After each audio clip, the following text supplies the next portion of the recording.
ఉన్న బంగారాన్ని విడిపించి ఆ రోజు ఆన్లైన్ రేటుకే మేము కొంటాం. Sharma gold company. అందరికీ నమస్కారం. Welcome to Suman TV. నేను మీ రమ్య. అక్టోబర్ మాసంలో 1వ తారీఖు నుంచి 15వ తారీఖు వరకు 12 రాష్ట్రాల వారికి ఎలా ఉండబోతుందో తెలియజేయడానికి ఈ రోజు మనతో పాటు ఉన్నారు ప్రముఖ జ్యోతిష్య పండితులు నందిబట్ల శ్రీహరి శర్మ గారు. గురుగారిని అడిగి మరెన్నో విశేషాలు తెలుసుకుందాం. గురుగారు నమస్కారం. వాగర్థావివ సంపృక్తౌ వాగర్థ ప్రతిపత్తయే జగతః పితరౌ వందే పార్వతీ పరమేశ్వరౌ. సదాశివ సమారంభాం శంకరాచార్య మధ్యమాం అస్మదాచార్య పర్యంతం వందే గురు పరంపరాం. ఆదిత్యాయ చ సోమాయ మంగళాయ బుధాయ చ గురు శుక్ర శనిభ్యశ్చ రాహవే కేతవే నమః. శృంగేరి జగద్గురు పీఠాధిపతులకి కంచి పీఠాధిపతులకి నమస్కారములు తెలియచేసుకుంటూ కార్యక్రమాన్ని ప్రారంభిద్దాం. గురుగారు, అక్టోబర్ మాసంలో 1వ తారీఖు నుంచి 15వ తారీఖు వరకు మకర రాశి వారికి ఎలా ఉంది? 1వ తారీఖు నుంచి 15వ తారీఖు వరకు మకర రాశి వారికి ఏ విధంగా ఉండబోతుంది అక్టోబర్ మాసంలో తెలుసుకునే ముందు గ్రహ సంచారం తెలుసుకుందాం. రాశి నుంచి 2వ ఇంట శని వక్రీకరించి 3వ ఇంట రాహువు, 5వ ఇంట గురువు మరియు 6వ ఇంట కుజుడు మరియు 9వ స్థానంలో రవి బుధ కేతులు, 10వ స్థానంలో శుక్రుడు, 11వ తారీఖు నుంచి బుధుడు ప్రవేశించేస్తాడు తులారాశిలోకి. ఇక గమనించుకున్నట్లయితే ఈ యొక్క మకర రాశి వారికి గ్రహ సంచారం అనుకూలంగా లేదు. వాస్తవానికి ఉన్న 15 రోజుల్లో 8 రోజుల పాటు అనుకూలత లేకపోవడం, 7 రోజుల పాటు అనుకూలమైనటువంటి పరిస్థితి ఉండడం, మిశ్రమ ఫలితాలు. అయినప్పటికీ కూడా గ్రహణ ప్రభావం అనేటువంటిది మీకు మంచి వాతావరణాన్ని తీసుకొని వస్తుంది. ఈ గ్రహణ ప్రభావం వల్ల అనుకున్నటువంటి విధంగా కంటే ఎక్కువగా లాభాన్ని పొందేటువంటి అవకాశం ఈ యొక్క మకర రాశి వారు పొందుతారని చెప్పవచ్చు. ఇక గమనించుకున్నట్లయితే ఎఫ్ఎంసీజీ రంగంలో ఉన్నటువంటి వారికి, హోటల్ వ్యాపారస్తులకి, విద్యాలయాలు, జ్యువెలరీ రంగంలో, అలాగే ఈ సంబంధించినటువంటి ఫుడ్కు సంబంధించినటువంటి వ్యాపారస్తులకి చక్కటి అవకాశాలు కలుగుతాయి. లాభదాయకమైనటువంటి పరిస్థితిలో ఉంటారని చెప్పవచ్చు. రైతులు మాత్రము జాగ్రత్తలు పాటించండి. ఏదైనా నిర్ణయం తీసుకోదలిస్తే అక్టోబర్ 20వ తారీఖు తర్వాత మీకు అనుకూలమైనటువంటి సమయం ఉండబోతుంది. తద్వారా మంచి దిగుబడి వచ్చేటువంటి పంటల్ని అక్టోబర్ 20 తర్వాత వేసుకోవచ్చు. ఇక రియల్ ఎస్టేట్ రంగంలో ఉన్నటువంటి వారికి సమస్యలు, చిక్కులు యథావిధిగా గతంలో లాగానే తప్పవు. కాబట్టి నూతన పెట్టుబడులకి సంబంధించి విషయాల్లో జాగ్రత్తలు పాటించి నిర్ణయం తీసుకోండి. ఇక కోర్టు సంబంధమైనటువంటి విషయాలు మీకు కొంత నిరాశాజనకంగా జరిగే అవకాశం, ఎందుకంటే పోస్ట్ పోన్మెంట్ జరగడం కానీ, మీకు అనుకూలంగా లేకపోవడం కానీ జరగవచ్చు. కాబట్టి జాగ్రత్తలు పాటించండి. ఇక ప్రధానంగా చూసుకున్నట్లయితే నూతన వ్యాపారానికి సంబంధించినటువంటి శ్రీకారము ఈ అక్టోబర్ 11వ తారీఖు రోజు తర్వాత మీ జీవితంలో ఏర్పడబోతుంది. కాబట్టి శుభం యోగం అనేటువంటిది అక్టోబర్ 11 తర్వాత మీరు నిర్ణయం తీసుకుంటారని చెప్పవచ్చు. ఇక నిరుద్యోగస్తులకి మంచి చక్కటి అవకాశాలు 11వ తారీఖు రోజు తర్వాత ఏర్పడబోతున్నాయి. ఉద్యోగస్తులు ప్రమోషన్కి సంబంధించే ప్రయత్నాలన్నీ కూడాను ఫలిస్తాయి.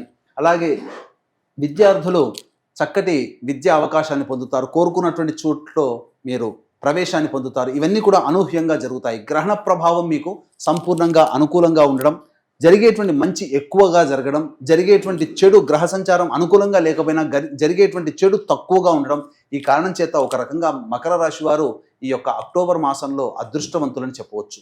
అయితే ముఖ్యంగా గమనించుకున్నట్లయితే 1వ తారీఖు నుంచి 15వ తారీఖు వరకు మంచి, చెడు, ఖర్చు, ఆదాయం ఎలా ఉండబోతుందో మనం క్లుప్తంగా తెలియజేసుకున్నాం. 1వ తారీఖు రోజున గమనించుకున్నట్లయితే ప్రధానంగా మానసికమైనటువంటి ప్రశాంతత గత 2 రోజుల్లోగానే ఉంటుంది. అలాగే ఎటువంటి నిర్ణయం తీసుకోలేనటువంటి పరిస్థితి జిగ్జాగ్గా ఉంటుంది. ఖర్చులు అధికంగా ఉంటాయి. చేయు ప్రయత్నాల్లో ఆటంకాలు ఉంటాయని చెప్పవచ్చు. ఇక 2, 3 తారీఖుల్లో కనుక చూసుకుంటే సంతానంతో విభేదాలు ఏర్పడే అవకాశాలు ఉంటాయి. కాబట్టి సంతానం మూలకంగా ఖర్చులు కానీ, సంతానం మూలకంగా సమస్యలు కానీ పెరుగుతాయని చెప్పవచ్చు.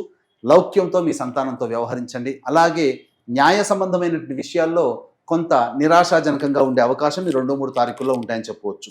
ఇక 4, 5, 6 తారీఖుల్లో నిరుద్యోగస్తులకి ఉద్యోగం లభించే అవకాశం కానీ, చేస్తున్నటువంటి ఉద్యోగంలో ప్రమోషన్లు పొందేటువంటి అవకాశం కానీ, లేదా అధికారుల యొక్క అండదండలు పెరగడం కానీ ఈ 4, 5, 6 తారీఖుల్లో మీకు కలుగుతాయి.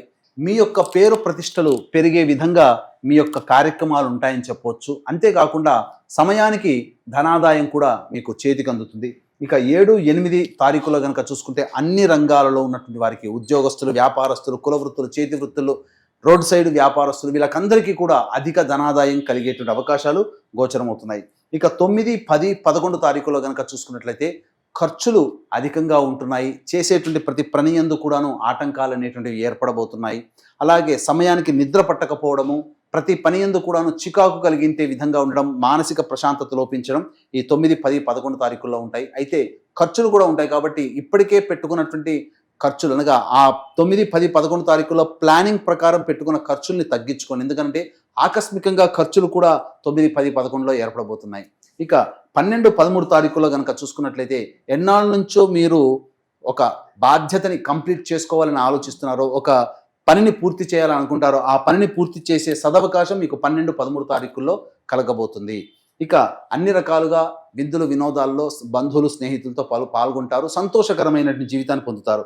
ఇక 14, 15 తారీఖుల్లో కనుక గమనించుకున్నట్లయితే కుటుంబ సభ్యులతో వాగ్వివాదాలు, మనస్సు కలవరపరిచే విధంగా కొన్ని సంఘటనలు జరగడం, అలాగే ధన నష్టం కూడా ఉండడం, ఈ కారణం చేత కొన్ని రకాల ఇబ్బందులు 14, 15 తారీఖుల్లో మీరు ఎదుర్కొంటారని చెప్పవచ్చు. ముఖ్యంగా 17వ తారీఖు తర్వాత గ్రహ సంచారం మార్పు అనేటువంటిది ఉండడం మీ జీవితంలో కొన్ని మార్పులకి ఈ 15వ తారీఖు రోజు లోపల జరిగేటువంటి సంఘటనలు నాంది పలుకుతాయని చెప్పవచ్చు. ఏతావాత చెప్పొచ్చు ఏదేమిటంటే గ్రహ సంచారం మిశ్రమ ఫలితాలు అనేటువంటి ఉన్నప్పటికీ కూడా గ్రహణ ప్రభావం, సూర్యగ్రహణ ప్రభావం మీకు అనుకూలంగా ఉన్నటువంటి కారణం చేత జరిగే మంచి ఎక్కువగా మంచి జరుగుతుంది, జరిగే చెడు తక్కువగా చెడు జరుగుతుంది. అయితే ఎంతటి వ్యక్తికైనప్పటికీ కూడా జీవితంలో పైకి రావాలి, అనుకున్నది సాధించుకోవాలి అని అంటే దైవానుగ్రహం తప్పనిసరి. పైగా గ్రహణ ప్రభావం కూడా ఉన్నటువంటి కారణం చేత ఈ యొక్క మేష వృషభ మిథున సింహ కన్య తుల ధనుస్సు కుంభ మీన రాశిలో జన్మించినటువంటి వారికి గ్రహణ దోషం ఉంది కాబట్టి అక్టోబర్ 3వ తారీఖు రోజున గ్రహణ దోష నివారణ హోమాలు మధ్యాహ్నం 3 గంటల వరకు స్టార్ట్ అవుతాయి. 12 గంటల వరకు గోతనామాలు నమోదు చేసుకోవచ్చు. కేవలం పర్ హెడ్ 1500 ఈ యొక్క గ్రహణ దోష నివారణ హోమాలు చేయించడం జరుగుతుంది. అలాగే అక్టోబర్ 2వ తారీఖు రోజున మహాలయ అమావాస్య పితృపక్షాలు సందర్భంగా తండ్రి వైపు 3 తరాలు, తల్లి వైపు 3 తరాలలో మరణించిన వ్యక్తుల యొక్క ఆత్మతృప్తి కోసం పిండ ప్రదాన కార్యక్రమం, తర్పణాది కార్యక్రమాలు చేయించడం జరుగుతుంది. వీటికి సంబంధించినటువంటి రుసుము కార్యక్రమ తదనంతరం కాంటాక్ట్ చేసి తెలుసుకోవచ్చు. గురుగారు, ఈ రాశి వారికి మెరుగైన ఫలితాల కోసం ఎలాంటి పరిహారాలు చేసుకోవాలి? ఈ రాశి వారు మెరుగైనటువంటి ఫలితాలు పొందడం కోసం ప్రతి శనివారం రోజున నవగ్రహాల చుట్టూ శివాయ నమః అంటూ 27 ప్రదక్షిణలు చేసి శనికి తైలాభిషేకము జరిపించుకొని మీరు ఈ నల్ల నువ్వుల నూనెతో ఆ దీపారాధన చేసి అన్నము నల్ల నువ్వులు కలిపిన ముద్ద నైవేద్యంగా పెట్టండి. తద్వారా చాలా మటుకు సమస్యలు అనేటువంటివి తొలగించబడతాయి. ఇక మంగళవారం రోజున ఈ 15 రోజుల లోపల ఎన్ని మంగళవారాలు వస్తే అన్ని మంగళవారాల పాటు సుబ్రహ్మణ్య స్వామి ఆరాధన, అభిషేకము, అర్చన జరిపించుకోండి. ఇప్పుడు చెప్పబడినటువంటి ఫలితాలన్నీ కూడా రాశిపరంగా గోచార రీత్యా వచ్చేటువంటి సమస్యలకి పరిష్కారాలు, వివరణలు. మీరు ఇంకా సమస్యలు ఎదుర్కొంటున్నారు అని అంటే మీ యొక్క జన్మజాతక రీత్యా వచ్చేటువంటి సమస్యలు కాబట్టి దగ్గరలోని మంచి ఉపాసనా పరులైనటువంటి జ్యోతిష్యుని సంప్రదించినట్లయితే, వారి సలహాలు సూచనలు కనుక పాటించినట్లయితే తప్పకుండా సమస్యల నుంచి బయటపడతారని చెప్పవచ్చు.